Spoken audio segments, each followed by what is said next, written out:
यत्र तत्र सर्वत्र अपने नियम व्यवस्था के रूप में विराजमान परमपिता परमेश्वर को प्रणाम और आपको यथोचित अभिवादन। कोई नहीं कर सकता मिजाजे अल्लाह को इग्नोर, जिंदा हो तो मानना पड़ेगा फातिहा दो डिट श्योर। तीसरा कोई और ऑप्शन दिया ही नहीं खुदा ने, रहमान लो या रहीम लो, चॉइस इज योर। जी हाँ, आपने बिल्कुल ठीक सुना। मनुष्य जीवन को स्वस्थ, सुंदर और सार्थक बनाने के लिए अनिवार्य रूप से आवश्यक तत्व सर्वशक्तिमान ईश्वर अर्थात अल्लाह ताला के अनिवार्य आवश्यकता को पूरा करने में पवित्र कुरान का सर्वाधिक पवित्र पाठ फातिहा पूर्णतया सक्षम है। आप माने या ना माने, दुनिया दो ही होती है। पवित्र कुरान में जिसे रहमान और रहीम कहा जाता है, और दोनों दुनिया का मालिकाना हक अल्लाह ताला के पास सुरक्षित रहता है।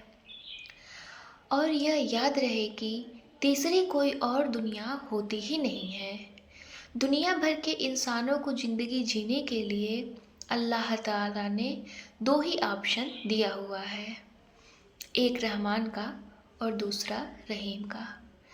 कहने का मतलब है कि कोई रूहदार इंसान या तो अल्लाह ताला की रहमानी दुनिया में रह सकता है या फिर बेबदन होकर रहीमी दुनिया में, जिसे रूहानी दुनिया भी कह सकते हैं। काबिले गौर बात है कि हर रूह को अल्लाह ताला की रहमानी दुनिया में रहने के लिए किसी न किसी बदन की ज़रूरत होती है, और रहीमी दुनिया में रहने के लिए हर रूह को बेबदन होना ज़रूरी होता है।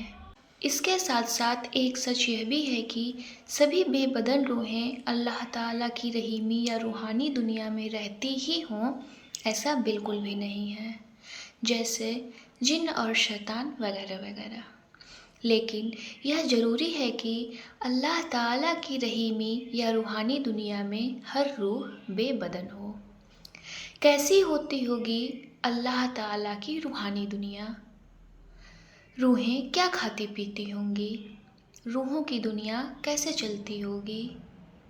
अल्लाह ताला की रूहानी दुनिया की रूहों से संबंधित ऐसे न जाने कितने सवाल आपके जहन में पैदा होते होंगे, और जब आप इन सवालों का जवाब इधर उधर से या इंटरनेट की दुनिया से खोजते होंगे तो आपको हर सवाल के जवाब तो बहुत सारे मिल जाते होंगे, लेकिन अधिकतर जवाब बेसिर पैर वाले होते होंगे। और ऐसे बेसिर पैर वाले जवाब से आपकी हैरानी और परेशानी ही बढ़ती होगी। मैं ऐसा मानती हूँ कि जिस जवाब में वैज्ञानिकता न हो उसे इग्नोर कर देना ही बेहतर होता है। क्योंकि मैं आपसे अल्लाह ताला की रहीमी दुनिया की बात कर रही हूँ, इसलिए इन बातों की वैज्ञानिक विश्वसनीयता बनाए रखना मेरी जिम्मेदारी है। क्योंकि बात पवित्र कुरान के आयतों की चल रही है, इसलिए इधर उधर की बात न करके अल्लाह ताला की रूहानी दुनिया को जानने, समझने और मानने के लिए रहीमी दुनिया विषयक सभी सवालों के जवाब पवित्र कुरान से ही खोजे जाने चाहिए। सीधी बात करूँ तो पवित्र कुरान पर यकीन करना चाहिए। कहने का ये मतलब है कि पवित्र कुरान के अलावा कहीं भी किसी और की बात पर विश्वास नहीं करना चाहिए। समझदारी इसी में है। अल्लाह ताला की रहीमी या रूहानी दुनिया कैसी होती है, इस सवाल का जवाब पाने के लिए आपके पास पवित्र कुरान के अलावा एक और विश्वसनीय उपाय है। वह यह कि आप खुद बेबदन होकर अल्लाह ताला की रहीमी या रूहानी दुनिया की सैर कर लें। मैं आपसे इन दोनों ऑप्शन पर पवित्र कुरान की रोशनी में ही चर्चा करना चाहती हूँ, क्योंकि मैं मनुष्य जीवन को स्वस्थ, सुंदर और सार्थक बनाने के लिए अनिवार्य रूप से आवश्यक तत्व सर्वशक्तिमान ईश्वर अर्थात अल्लाह ताला विषय को पवित्र कुरान के आयतों की रोशनी में स्पष्ट कर रही हूँ। इसलिए मैं अल्लाह ताला की रहीमी या रूहानी दुनिया से संबंधित हर सवाल का जवाब इधर उधर की बात न करके सिर्फ और सिर्फ पवित्र कुरान से ही देना बेहतर समझती हूँ।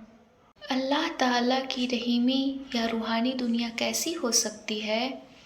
इस संदर्भ में पवित्र कुरान का निष्कर्ष जो मैं समझ रही हूँ वह यह कि अल्लाह ताला की रहीमी दुनिया में ढेर सारा सुकून ही सुकून होता है। अल्लाह ताला की रहीमी दुनिया में लड़ाई झगड़ा, मारपीट, चोरी डकैती, बकैती छिनैती, खून खराबा बिल्कुल भी नहीं होता है। अल्लाह ताला की रहीमी या रूहानी दुनिया में सिर्फ़ और सिर्फ ऐसी बेबदनी रूहों को रहने का मौका मिलता है जो रूहें बदनी होने के दौरान सिर्फ़ और सिर्फ इंसाफ पसंदी, प्यार मोहब्बत, हंसी खुशी और अमन चैन को अपने बर्ताव में फर्स्ट प्रायोरिटी दी होंगी। अब आपके मन में यह सवाल उठेगा कि हम तो यह सब करते ही हैं, हमारी तो रोज़मर्रा की ज़िंदगी ही ऐसी होती है, तो क्या हमें भी अल्लाह ताला की रूहानी दुनिया का हक हासिल हो जाएगा? आपके इस सवाल के जवाब में मैं इतना ही कहूँगी कि आपकी रोज़मर्रा की ज़िंदगी का हिसाब किताब ठीक ऐसा ही हुआ जैसा कि मालिक यौमिद्दीन वाले अल्लाह ताला का हिसाब किताब होता है। तो निश्चित ही अल्लाह ताला आपको ढेर सारे सुकूनों से भरी रूहानी दुनिया में रहने का हक ज़रूर से ज़रूर दे देंगे। इस संदर्भ में मैं पवित्र कुरान के अनआम नामक पाठ की 128वीं आयत का उल्लेख करना चाहती हूँ, जिसमें अल्लाह ताला ने कुछ ऐसा हुक्म दिया है। लहुम दारुस्सलामी इंद रब्बिहिम व हुव वलियुहम बिमा कानू यामलून, अर्थात उन लोगों के वास्ते उनके रब के पास सलामती का घर है और वह यानी अल्लाह ताला उनसे उनके आमाल की वजह से मोहब्बत रखता है।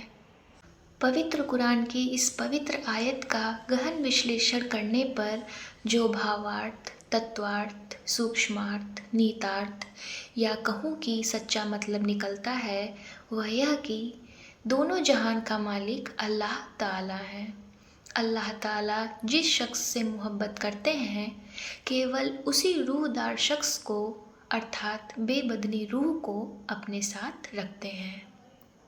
अल्लाह ताला जिससे मोहब्बत करते हैं, अल्लाह ताला की मोहब्बत किस रूह को मिलेगी यह एक सवाल है और इस सवाल का जवाब यह है कि जिस रूह ने बदनी होकर अपने आमाल को पाक साफ रखा होगा। मैं अपनी बात को इस तरह से भी कह सकती हूँगी, जिस रूह ने इंसानी बदन प्राप्त करके इंसाफ पसंदी, हंसी खुशी, सुख चैन और अमन चैन को अपनी और दूसरों की ज़िंदगी में भरा होगा। सिर्फ़ और सिर्फ ऐसी ही बेबदनी रूह को अल्लाह ताला की रहीमी दुनिया नसीब हो सकती है। इसलिए मैं आपसे यही कहूँगी कि अगर आप अल्लाह ताला की रहीमी या रूहानी दुनिया का स्वाद चखना चाहते हैं तो आज और अभी से अपनी रोज़मर्रा की ज़िंदगी को पाक साफ बनाने में लग जाइए, क्योंकि अल्लाह ताला सिर्फ़ और सिर्फ पाक साफ रूहों को ही अपनी निजी रूहानी दुनिया में रहने का मौका देते हैं, किसी और को नहीं।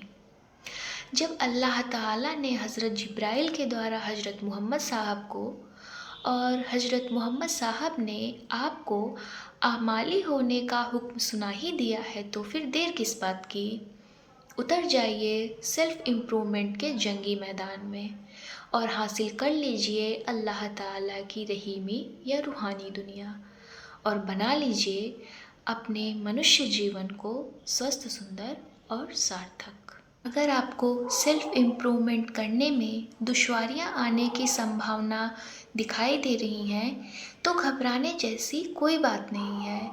आप अपने इबादतगाह में चले जाएं या जहाँ हैं वहीं पर अपनी दोनों आँखों को बंद कर लें। अल्लाह ताला सब जगह रहते हैं और अपने रब से अपनी रूहानी ख्वाहिश बोल दें और हर रोज़ दूसरों की ज़िंदगी को खुशगवार बनाने की कोशिश करें और अल्लाह ताला पर भरोसा रखें कि वे एक न एक दिन आपकी रूहानी ख्वाहिशों को ज़रूर पूरी कर देंगे। और अपनी रोज़मर्रा की ज़िंदगी में की गई गलतियों की अल्लाह ताला से माफ़ी मांगते रहिए और तौबा कर लीजिए कि आइंदा अब यह गलती नहीं होगी। और तन मन धन से लग जाइए फातिहा की रोशनी में अपने आप को सजाने और संवारने में। दिन भर में, रात भर में या जब जब आपको मौका मिले तब तब यह भी गुनगुनाइए। या खुदा, मुझे आला ख़याली इल्म बख्श दे। बिना आला ख़याली इल्म के मैं नहीं लड़ सकूँगा अपनों के जुर्मों सितम से। या मालिक, मैंने फ़ैसला लिया है तेरी पनाह में रहने का। आमीन, आमीन, आमीन। ऐसे ही मिलती है अल्लाह ताला की रहीमी दुनिया। सर्वशक्तिमान ईश्वर विषयक कुरानी स्पष्टीक्रम में आज बस इतना ही। शेष आगामी वीडियो में। ओम शांति शांति शांति।